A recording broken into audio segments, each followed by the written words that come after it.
Chicago to widen our reach. Manos got his bachelor's in physics from the University of Crete. He did his PhD at another school over in Austin with Craig Wheeler. Another school. Another school. You got fans here, though. That's a good sign. Well, we forgive him too. As long as you make it over here eventually. He was then an Enrico Fermi Fellow at the University of Chicago in the Flash Center for Computational Science before getting as close as he could to Texas again by joining the LSU Physics and Astronomy faculty in 2016. It's on the right side of Mississippi. Yeah, as close as you can. All right, so we look forward to hearing you talk. Thank you very much for your introduction, Peter. Thank you for your kind invitation and great hospitality. Although I'm back in the Lone Star State, I'm not going to be talking about lonely stars today, because about stars that have bad friends ending up in mergers. Also, I would like to acknowledge a number of people, collaborators at LSU and elsewhere that have helped make this project possible, including machines, both humans and machines that have made it possible. I've used MESA, which is a very popular stellar evolution code out there, open source. We always like open source. And Craig Wheeler was my PhD supervisor at the university that shall not be named. A bunch of collaborations from LSU and the Center for Computational Technology at LSU as well, and Amber from Duke University. So why mergers? The merger zoo. Well, the importance of merger events in astrophysics cannot be underestimated. I should say that my original focus of research has been superluminous supernova explosions. And I got into that angle later in my career when I joined the LSU faculty, because we have some great folks there that work on some physics of merger events. But all I have to point out is those two wonderful events that happened over the last 3 years. Of course, everybody's aware of the LIGO discovery of GW 150914, the first gravitational wave, confirming once and for all Einstein's gravity, theory of gravity. And of course, you're aware of the birth of multi-messenger astronomy back in 2017, just a year ago almost, with the discovery of a neutron star, double neutron star merger event, gravitational wave, and then of course the electromagnetic counterpart of this event. And there's other often overlooked but also equally interesting objects out there, like V1309 SCO, which had a luminous red nova outburst. There's a Kepler telescope candidate that has been thought of as the coalescence, the product of the coalescence between two main sequence stars. And of course, some people argue that V838 Manos could also be another example of a post-merger object, what's left over, what's happened after two stars come together of different masses. Also, let's not forget that most stars, for example, 60% of massive stars are in pairs. They're members of binary systems. And the majority of these stars, at some point in their life, will undergo some sort of mass transfer, some sort of interaction. Now, a third of them will even experience the merger, according to the latest estimates. So mergers are important, also in the context of stellar evolution itself, which has been studied for over the years in the context of single stars, for the most part. So right now you have this new variable that you have to consider when talking about the late-stage evolution of massive stars. And then you have population synthesis models that support the idea that 20% of massive main sequence stars are products of binary interaction, and this zoo of stellar duplicity that you get, different kinds of masses, different kind of progenitor systems can give you a whole different kind of outcomes summarized in this very complicated figure by Yukis in 2004. All kinds of things, supernova type 1a, cataclysmic variable events, red luminous novae, all weird things. And let's not forget the observation of such a merger back, which this is a likelihood of this merger, it's a V1309 Scorpio, which was the coalescence, the merging between two main sequence stars. And as you can see, over a few days, it got really, really bright during that event. And again, some people think that even this, there's the idea that even this object, V0838 Monocerotis, is a product of a past merger event that happened back in 2002, and there was a luminous red outburst that was observed over the years. The shell was getting bigger and bigger and bigger. Now, I will talk in this particular seminar, there will be two parts. The first part will be about merger of two degenerate stars, two white dwarfs of different mass. And the reason that I will talk about it because it is relevant to a category of very rare exotic stars called R Corona Borealis stars, or RCB stars. I will talk a little bit about the prototype star, which is Arcobor, of course, and the class. And then I'll try to convince you that when you have a more massive carbon-oxygen white dwarf and a helium white dwarf coalescing and merging together, maybe that is a system that can give you an Arcobor star. And of course, in order to do that, you need to use some sophisticated numerical tools like MESA, for example. But we should never forget that MESA stellar evolution is 1D spherical, and this can be a highly spherical event. So how do you really approximate this in 1D to compute the evolution? And then I'm going to talk a little bit about future work. So what about the R Corona Borealis? Here's R Corona Borealis, and here's a light curve over several years of that star. And as you can see, there's periods of really, really large dips in the luminosity of this star, which is thought to be caused by outbursts of clouds of dust, or carbon dust formed around the star over the years. Now, those are hydrogen deficient supergiant stars. They're very, very rare. We only have identified about 120 in our Milky Way galaxy, of course. And as I said, they show this sudden declines in brightness by up to 8 magnitudes. That people think it's due to cloud formation. They tend to be concentrated in an area in the Hertzsprung-Russell diagram within these ranges of luminosity, log luminosity and log effective temperature. You always find them grouped together in this little box. And if you take a spectrum of an Arcobor star, they show uncharacteristically low oxygen 16 to oxygen 18 abundance ratios, high carbon 12 to carbon 13 ratios, and sometimes they show enhanced lithium surface abundances. And of course, S-process elements as well, forgot to mention that. And this seems to be consistent with a model of partial helium burning. And there's two ideas that have been proposed in the literature. One of the final helium flash in the context of evolution into the red giant brands. And there's a double degenerate merger scenario, which I'm going to be talking about today. Try to convince you why we think that is probably a better fit with the observations of Arcobor stars. So within the context of the merger scenario, you start off by a binary system of a helium, a lower mass helium, and a higher mass carbon-oxygen white dwarf. And they lose angular momentum, they come together, and of course, in the process, the helium white dwarf gets tidally disrupted, and the helium-rich material from that white dwarf forms an accretion disk and a hot corona around the carbon-oxygen core. So in this particular scenario, you have a disrupted helium white dwarf material, so a helium-rich corona, sitting around a compact carbon-oxygen white dwarf star. If you give that some time, a thermal time scale of about 10,000 years or so, it will puff up. So you will end up with something more spherical over the years. Again, carbon-oxygen compact degenerate core, hot helium shell around that core, and of course an expanded corona, helium-rich corona. And over the years, what will happen, you have convection, and will mix elements, S-process elements with helium burning happening in the shell, all the way out to the surface, and then you might have strong winds that will drive those shells away, producing those carbon-rich dust-forming cells.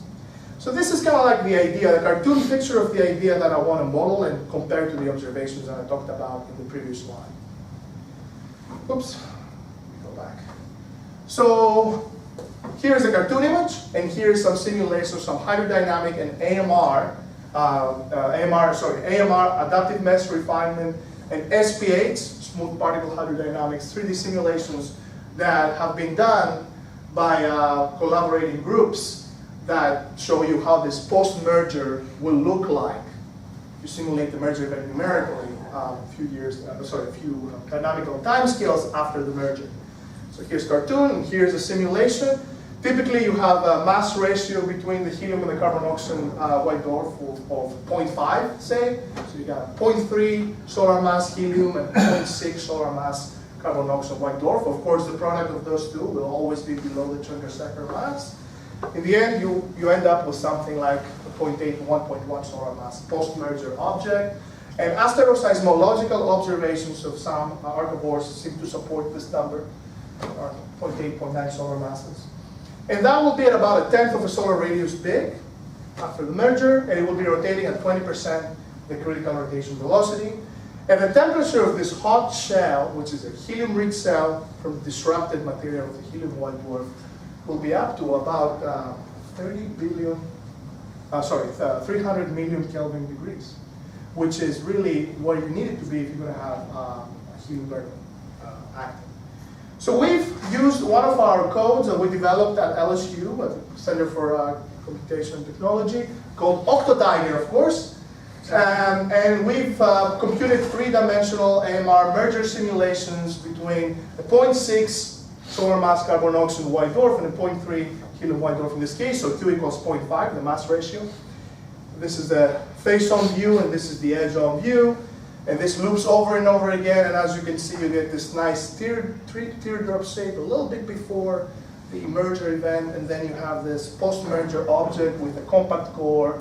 It's kind of like mass outflow. Now remember, when the merger happens, you're depositing energy into the envelope of the other star. So there will be some sort of mass loss following that merger in this particular scenario. Some co-rotating frame? Yes, correct. This is a thank you for that. This is a co-rotating frame. And slightly right after the merger, you get this elongated cigar-like shape of the post-merger object. You got the disk, you got the halo around it, and then of course that over a thermal. If you could simulate that in 3D for a thermal timescale, it would grow to nearly spherical symmetry. So how do you mimic that? Because now you have a variety of timescales that make the problem a little hard. On one side, you have the dynamical timescales that you need to simulate the merger. And on the other hand, you have, if you want to predict the properties of our corona Borealis stars, you have to simulate it over nuclear timescale, evolutionary timescale. So what you can do is use MESA, but you have to do some tricks before you're able. You have to mimic this post-merger structure somehow before you're able to compute long-term evolution. And this is what we like to call stellar engineering. I like this term, although it can be a little misleading. To do this, of course, we have to consider what our initial conditions for this post-merger object would be. So a dynamical merger simulation will give us an idea about, as I showed you in the previous slide, about those initial conditions. So we want to mimic the properties of this object before turning on any physics. So in this slide, there is no physics. It's just engineering. It's just a numerical method we're trying to use to mimic the density temperature structure of a compact degenerate carbon-oxygen core down here, a hot shell up here, and then an extended helium envelope out there. To do this, we also need a lot of isotopes, because if we're going to compute nucleosynthesis and abundances for our final models and compare them against the observations, we need a lot of isotopes, and that can be numerically expensive, even in MESA. So first, we need to compute a carbon-oxygen and a helium white dwarf using a large isotope network, 76 isotopes in MESA, all the way from neutrons to zinc. And once you do that, you get the abundance profiles of those two stars. And then you know what the abundance profile of the carbon-oxygen will be using all these isotopes coming from stellar evolution.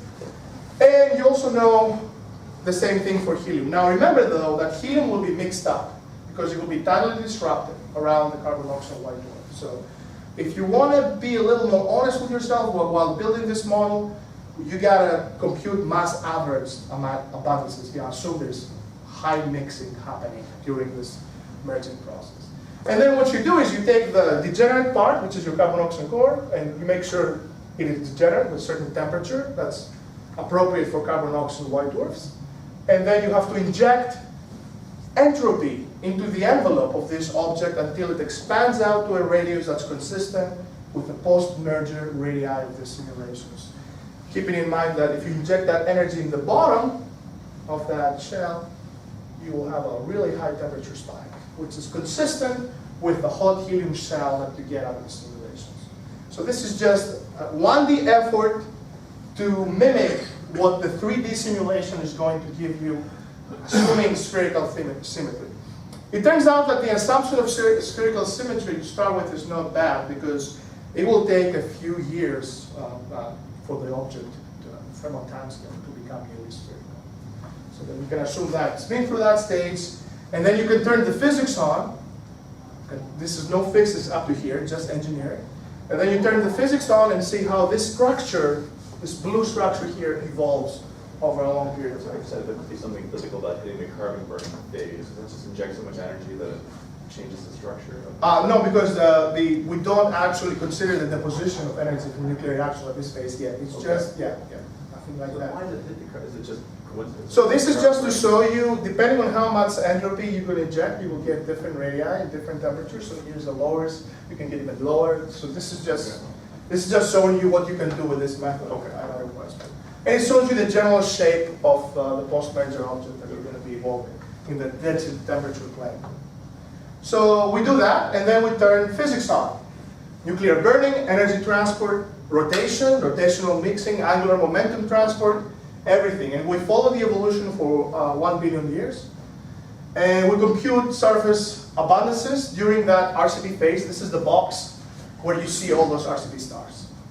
This luminosity and this temperature range where you find the stars when you look for that. And we also compute, as I said, the evolution of rotation.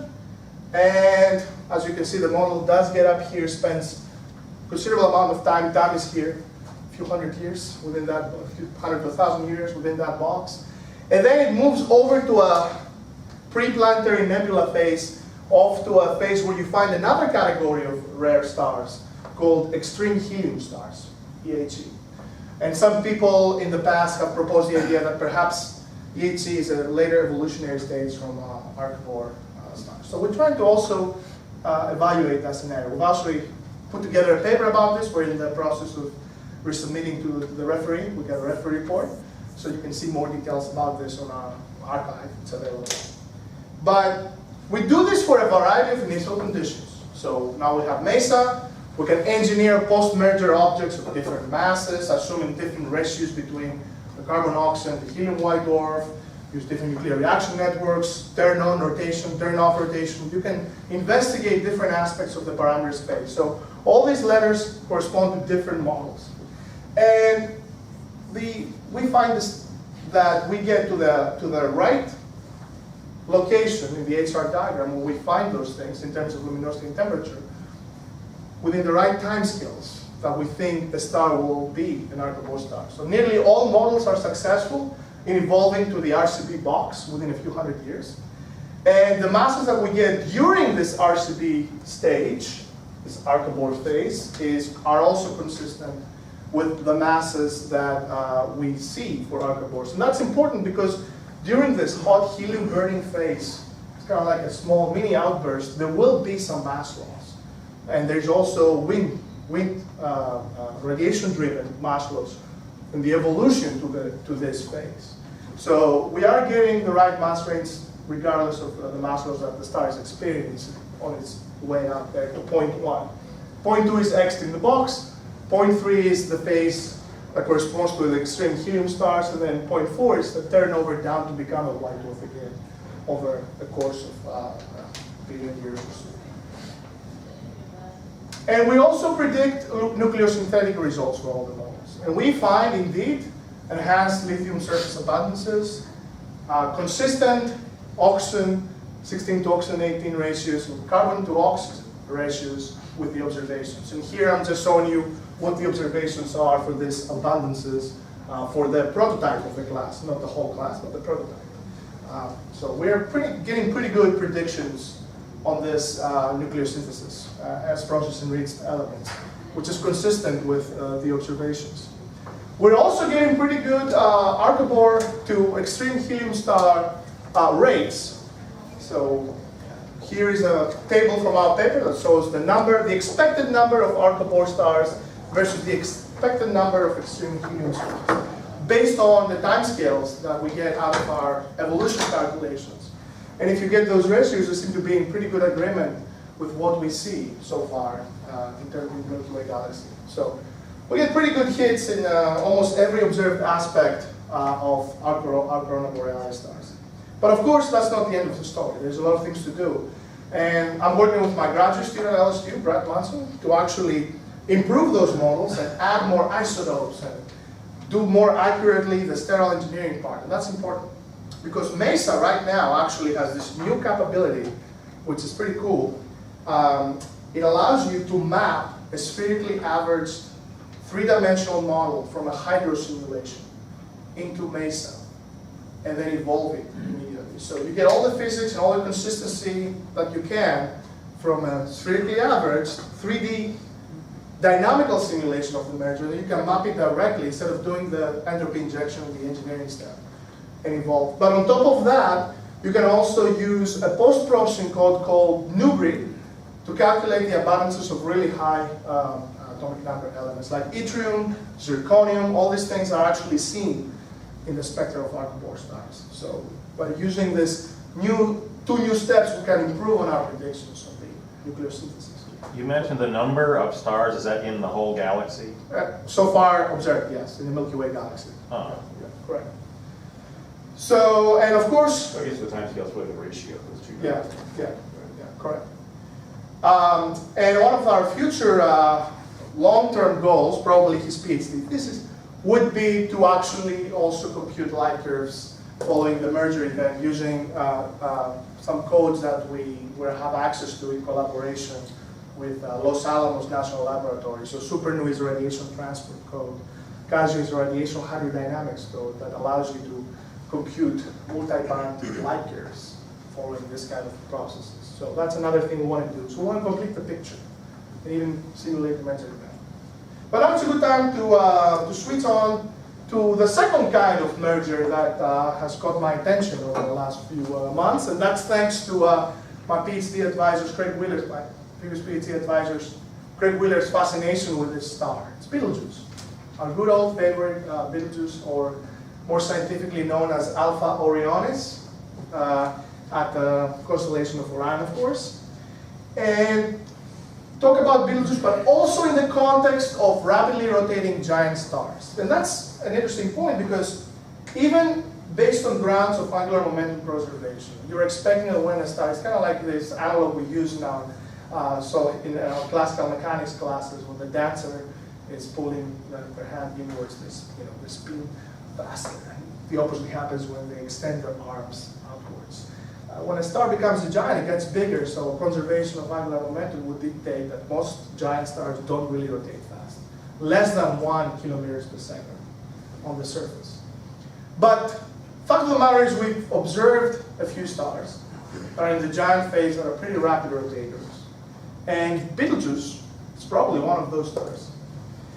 And how can you keep a giant star rotating so fast at the giant phase? That's a question, and potential answer to this problem is by invoking a merger scenario, which I'm going to be talking about. And then computing the post-merger evolution with MESA again, of course, and making predictions about the angular momentum and the surface rotation over time, and comparing against observations. So let's talk about Betelgeuse. So here's Betelgeuse. It's actually one of my favorite stars out there. This is one of the few stars other than the sun that you can spatially resolve with interferometry techniques, for example. So here's an actual picture of the surface of another star. To me, that's always fascinating, that we're able to image the surface of another star. It's pretty exciting. Now, it's relatively close to us. This is the currently best measured distance. This is what we think based on models and observations of what the properties of Betelgeuse is. It's a star around supergiant. It's a supergiant star between 50 and 20 solar masses, with this luminosity and effective temperature, and with a radius of about 900 times the radius of the sun or so. Now, this is a beautiful Hubble Space Telescope image of Betelgeuse. And as you will note, there's this extended circumstellar environment, this bow-shaped shock material around Betelgeuse, there's also what some people like to call like the wall. Sometimes it's a straight line of material out there. And there's also all this extended inner shell around the star. So those are some result features that are very interesting. And the question then becomes, what is this material? Is this just Betelgeuse flying through a cloud of interstellar material and shocking its environment around? Or is it something that was lost by the star itself via some form of episodic mass loss event that happened in the past? It turns out that with mergers, you will have mass loss following the deposition of energy due to the spiraling of a smaller companion to the envelope of a bigger star. You can incite mass loss this way. So in that particular way, the merger scenario is also attractive for Betelgeuse.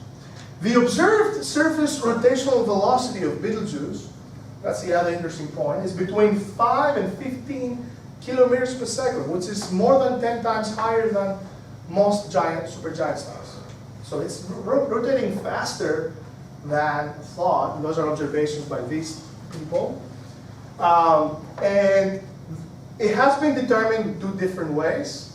There's 2 different papers. One way is by slit spectroscopy along the surface of Betelgeuse, and the other way is by following the motion of spots across the surface. Now, of course, there's some people out there that claim, hey, you have to be careful when you measure these things because this is a supergiant star and you might have large-scale convective motions that can mimic those velocities. So what happens if you subtract those? So this is to be taken with caution, but the fact is, Betelgeuse is not the only supergiant or giant star out there with this rapid surface rotation. As a matter of fact, Kepler, the Kepler space mission, has looked into a sample of targets. And here I've tried to mark out the masses of those stars. They're anywhere from solar to intermediate mass stars, and their surface equatorial rotational velocity in kilometers per second. So Kepler has found stars out there in the giant phase that rotate up to 18 times the sun.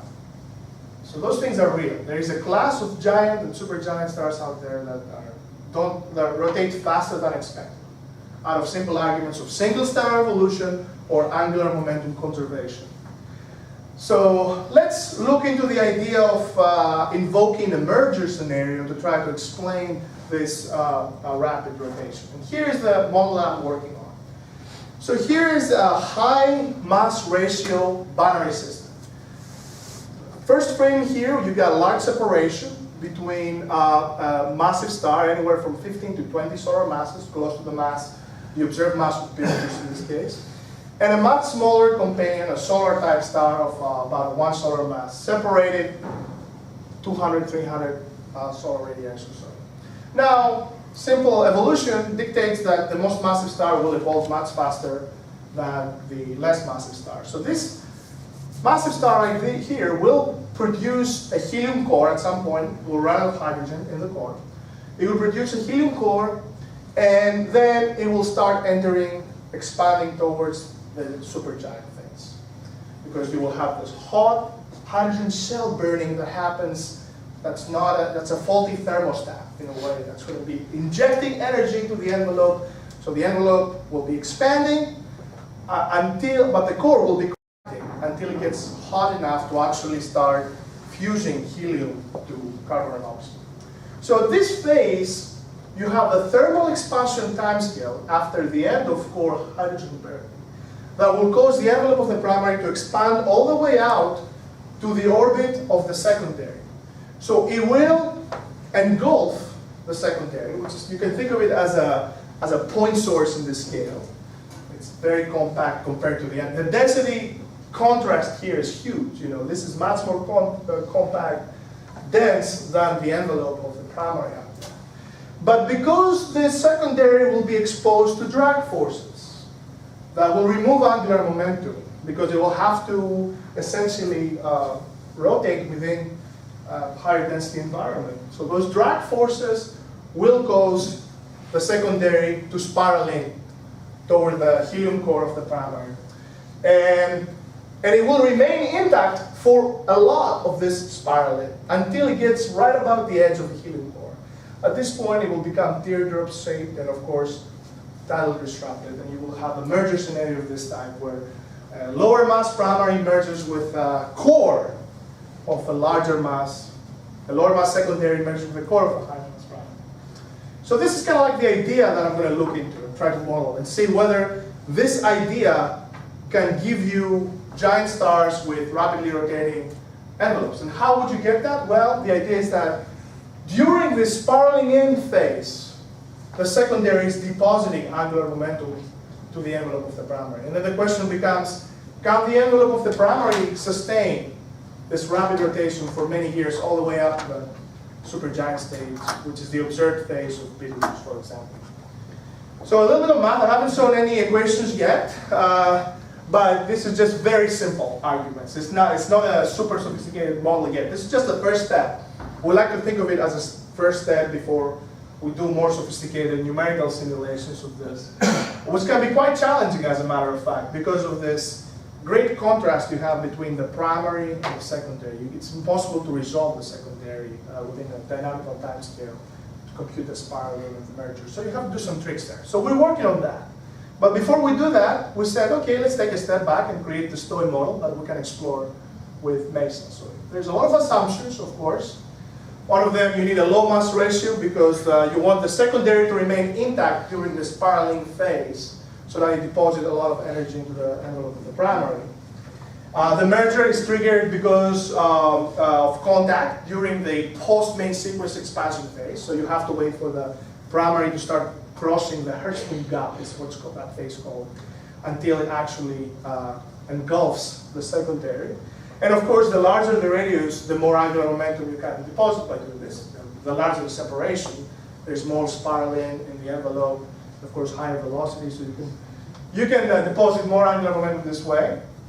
You also have to assume for this model to work that the spiraling timescale is smaller compared to the primary's envelope expansion timescale, which is actually a pretty good assumption. It takes about a year or two for, if you do the math, for the secondary to spiral down the core of the primary, but it takes 10,000 years or so, even more, for the envelope of the primary to expand down during the Hertzsprung gap crossing phase. The other assumption is that secondary maintains near Keplerian speed during the spiraling. That helps a lot with making a closed systems of equations, of course. And we also ignore the changes in the structure of the secondary itself. We think of it more like an effective surface, pretty compact point with an effective, point mass with an effective cross section that goes spirals into the envelope. We don't care about nucleosynthesis for this project. We just care about rotation. So for now, we're ignoring whatever kind of nucleosynthesis will be incited by depositing all this mass, one solar mass of material, onto the core of the primary. And also, another assumption, which turns out to be good, we kind of tested that with simulations, is that the entropy profile of the primary remains nearly unaffected during the merger. Because it's what happens during the spiraling in phase, creating this turbulence right behind the secondary, dissipates the entropy really, really effectively within a short time scale. So anyways, just a little bit of math. This is the drag force. Everybody, even simulations of satellites spiraling in the atmosphere and dropping the Earth use the same kind of prescription for this particular model. And then you can derive an equation of motion. And then this will be the angular momentum gained by the primary will be the angular momentum lost by the secondary. So you calculate this derivative and you find an expression about the perturbed specific angular momentum profile following those assumptions, which depends on the mass of the secondary, which we keep fixed to one solar mass. Depends on where the secondary is within the primary. So this is kind of like the mass coordinate of where exactly the secondary is within the spiraling in phase. It depends on its distance from the center and the ambient density in the envelope of the primary. So if you do that, then you can compute a perturbed angular momentum profile following the merger, which is going to be the original angular momentum profile plus this perturbation due to the spin down. So this is what that looks like if you actually do this in MESA. MESA will give you angular momentum profile. So You will take a single star, say, you could compute the single evolution of a 15 or a 20 solar mass star that starts its life at the main sequence, 0-age main sequence, with a rapid rotation, 200, 300, 400, 500 kilometers per second. And then when it gets to this Hertzsprung-gap crossing phase, you will use this prediction, this analytical model, to figure out how much it's going to change the angular momentum profile of the primary, right out all the way from the surface to about the edge of the helium core. Because after that, you don't have any secondary anymore. It gets totally disrupted.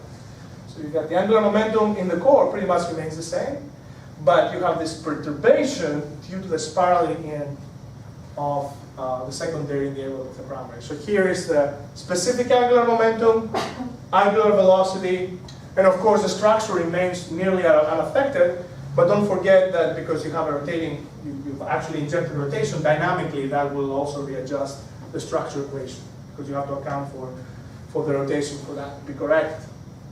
So here's what we start with. So we're feeding MESA with models of massive stars, 15, 20 solar mass or so, and they're computing their perturbed angular momentum profiles due to a merger with a 1 solar mass companion. And then evolve and see whether that rapid rotation sustains throughout the evolution. Does MESA have a problem with this being in like 1D and you're injecting momentum? Well, the rotation in MESA is done in cylinders. Okay. So that's part of the, that's kind of the point. So, and of course, the nice thing about this model is during this Hertzsprung-gap crossing phase, the envelope of the primary is convective, which helps with maintaining rapid rotation. So we make the following prediction. First of all, we want to make sure, and absolutely sure, that no matter how fast a single star, a single massive star, starts its life rotating, so in this particular slide, I'm only talking about single stellar evolution. And I'm assuming that you have a 15 solar mass or a 20 solar mass star that starts at the 0-age main sequence with a rapid rotation. 200, 300, 500, and so on and so forth, kilometers per second. So can single rotating stellar evolution do the job? Well, it can do the job in terms of getting you to within 1, 2, 3 sigma of the observation. So this cross here will appear multiple times, and this shows the 3 sigma levels of where Betelgeuse is, according to the latest data that we have. So you will get something that will evolve to the supergiant phase. We'll get within 1 sigma of the observations or so. But the problem is that the rotation of this phase will be too low for single stellar evolution. It will be 0.1 kilometers per second. So it will be inconsistent with the observations of Betelgeuse. Why the luminosity of Betelgeuse is so poorly known? I think this is because of the distance is so poorly known. So the distance, if you look at the, if I go back to the observations, Okay. So that's basically air propagation. Let's get the radius. Yeah.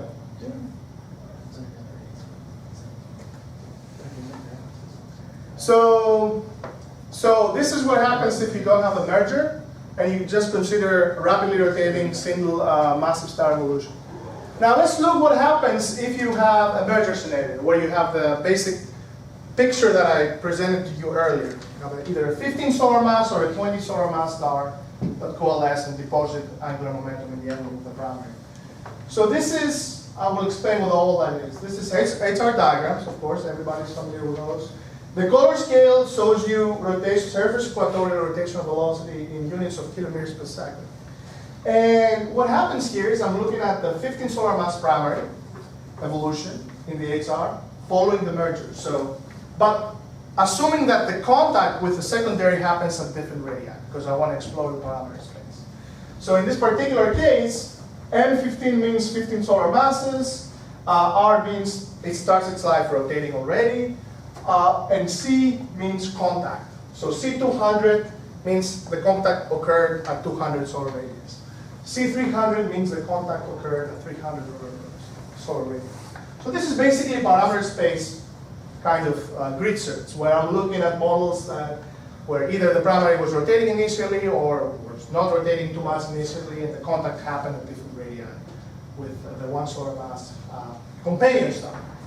And it turns out that when you have that merger, you will sustain rapid rotation all the way up to the supergiant phase in the 4.5 to 20 kilometers per second range for this particular model. And also, you will evolve to within 1 sigma of the observations of Betelgeuse. We've done this for a 20 solar mass model as well. Same thing, actually, this gets all the way up to here. It's even better fit in terms of luminosity and effective temperature. And you get about 5 kilometers per second or so of surface equatorial rotational velocity for this particular merger, 20 plus 1 solar mass merger scenario. So that gives you an idea that, hey, mergers actually are important, and we have to rethink about massive stellar evolution in the context of duplicity. Because duplicity is very important, very prevalent in massive stars. And a third, remember the statistics I talked about in the beginning of my talk. Most of the binaries will experience some sort of mass transfer. A third of them will even experience a merger.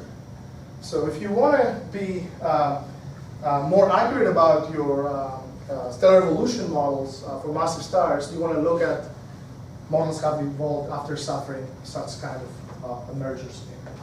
Now this is the main result of this work. This just shows you the surface equatorial rotational velocity as a function of time.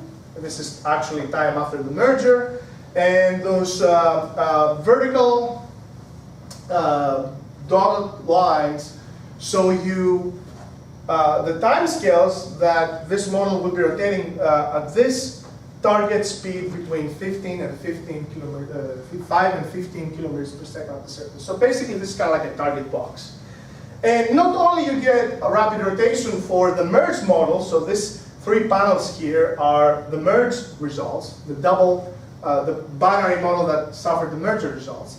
But you will sustain rapid rotation for a few tens of thousands, 100,000 years.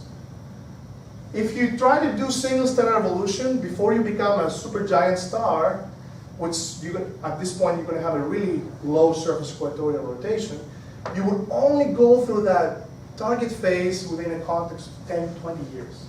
So it's impossible to think that, within the last 20 years we observed Betelgeuse going through this phase. So that's very unlikely. So it's more likely to think about something like a merger that sustains this rapid rotation between. We even made predictions that relate to the circumstellar environment around Betelgeuse. So remember I showed you a Hubble Space Telescope picture that shows these beautiful structures, a bow shock, a bar, an inner cell around the star. And of course the question of what is this? Well, did the star do something and ejected this material? So we can put an upper limit to how much mass you will lose from the envelope if you deposit energy to the spin down of the smaller secondary into the envelope of the primary. So you can calculate how much energy you're depositing to the envelope and then compare that energy to the gravitational binding energy. And then find, and assume an efficiency factor, of course, and then place an upper limit and say, hey, everything above this radius will be gravitationally unbound material. So you do that, and we find some upper limits that are consistent with the observations as well. So there will be some mass loss following the merger of such kind of scenario. Now, of course, we have to make this better, and we're working, as I said in the beginning of this part, on simulations to try to make this better. As a first step, we're assuming that the contact is happening at a much smaller radius, because that allows us to resolve both the core and the envelope of the primary, but also the secondary. Fully resolve it, and actually calculate dynamical merger. That's at 12 solar radii, so the primary here is not at 100, 200, 300 solar radii, but rather at 12 solar radii. And what this shows is a top-down view of the merger. You can see that the secondary actually spends a considerable amount of time with several orbits within the envelope of the primary before it gets tidally disrupted right outside the core of the primary.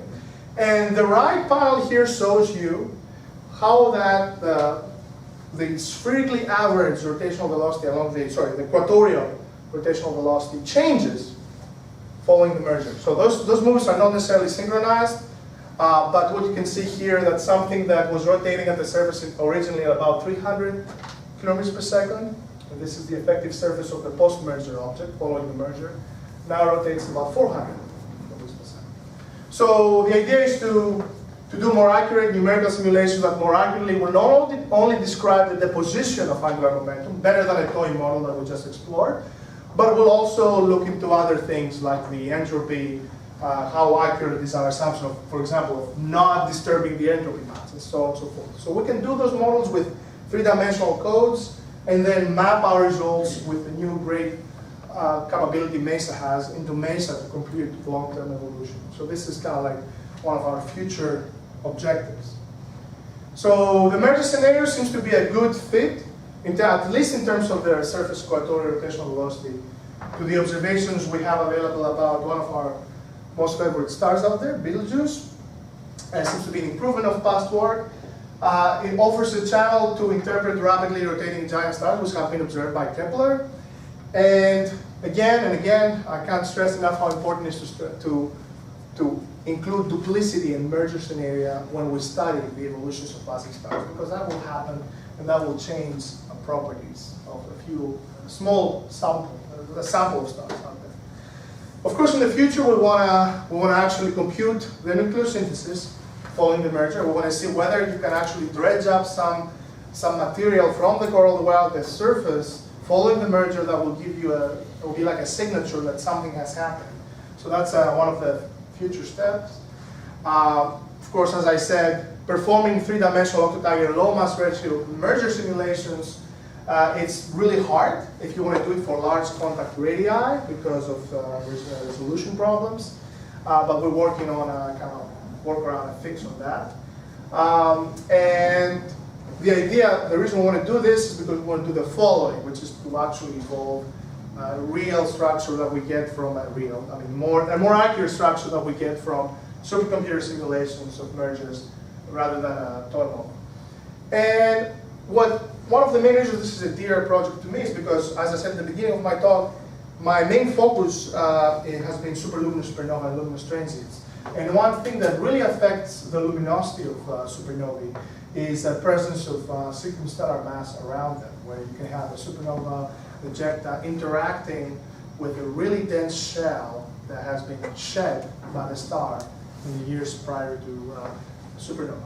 And this interaction can actually effectively convert kinetic energy to luminosity and make luminous transients. But then the question becomes, how do you get that mass loss episodically to happen in the years before the supernova explosion? One of the ways to do it is a merger scenario, where you have those shells of material that are ejected because of the deposition of mechanical energy during the spiraling in of the secondary, the envelope of a larger primary star. So that's another reason, like in the context of pre-supernova mass loss, that I'm interested in this stuff. So takeaway point from this is that mergers do matter. They're important for many, many different reasons. Degenerate or non-degenerate mergers have a lot to teach us about stellar evolution and other things, and transients. And with that, I would like to thank you all again. This is a summary of all the mascots that have been involved in this talk. And yeah, thank you.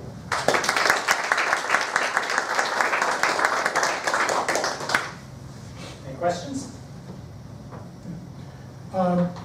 In the first part of your talk, when you talked about the RCB stars, you said that there was some yttrium and zirconium observed.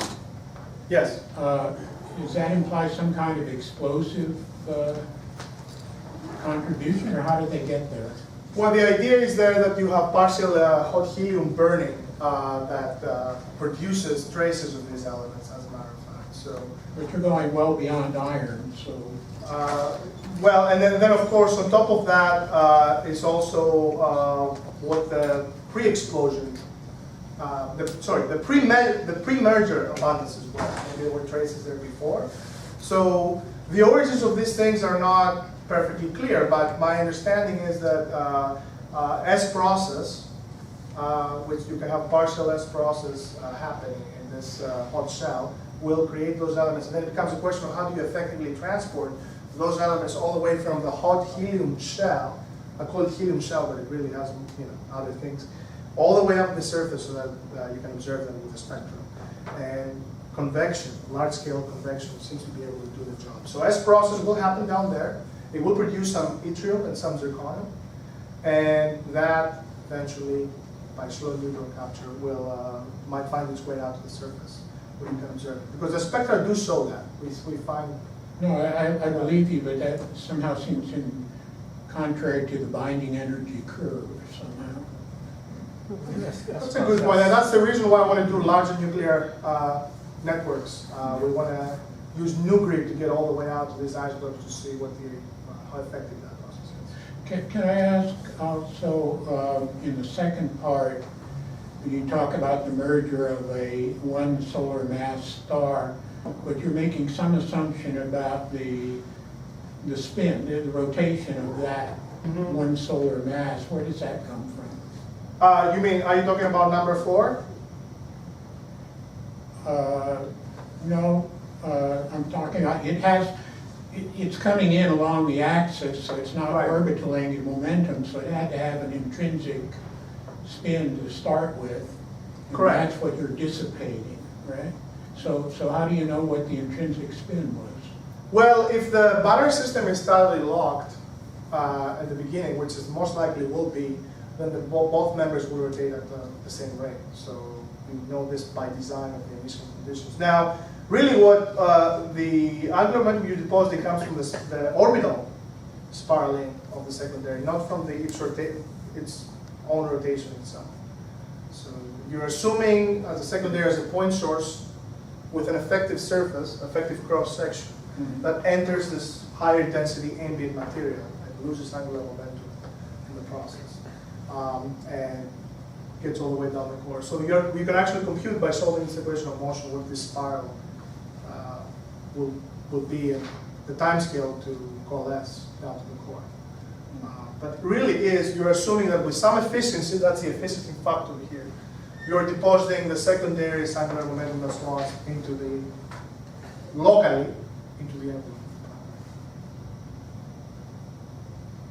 Thank you. In modeling the stars that could become the RCB stars, Yeah. you mentioned most of these are successful and they reach your box. Yeah. The ones that quote unquote aren't successful, are those things that could really happen that we should be looking for that are just going to be rare events? Or is there something else that's going on that maybe those don't actually happen?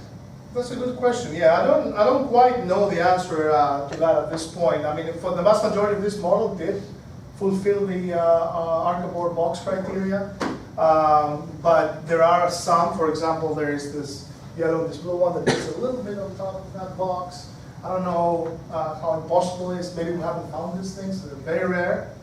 Yeah, I don't quite know whether those things exist. The fact of the matter is that there will be carbon oxygen and helium white dwarf mergers, and the question becomes: do all of them evolve into Archibald, or there's something else that we're missing? HEB stars, HEB stars, for example, is another scenario. Maybe some of them are a little more up in the mass range and will go further up in luminosity during their post-merger evolution. More questions?